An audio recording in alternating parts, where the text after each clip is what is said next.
LNEYA Thermo Refrigeration Company Limited was established in 2010. We have been focusing on the low temperature control field for 15 years. LNEYA currently has more than 400 R employees, among with R&D technicians account for 20%. The existing factory area is 25,000 square meters with an annual output of 5,000 units.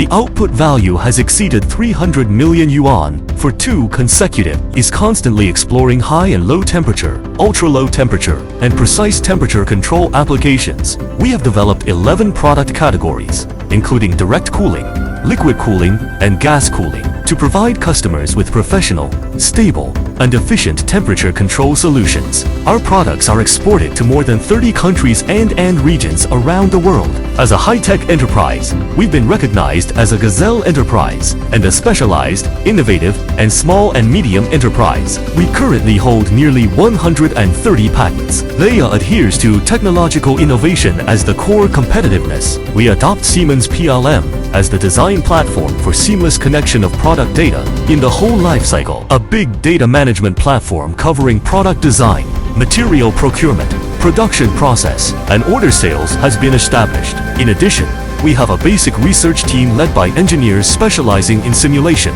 heat transfer, and vibration, providing strong technical support to ensure that product quality remains the lifeline of the enterprise. LNEYA has always adhered to the concept that product quality is the life of the enterprise, and the policy of total quality management to continuously enhance the market competitiveness of products. We are equipped with a laser cutting machine and a fully automatic tube bending machine, combined with customized laser welding, high-frequency welding, and circumferential welding. The standardized assembly process control is realized. Our corn penny is a gift with a professional after-sales service team, available 24 hours a day to provide maintenance throughout.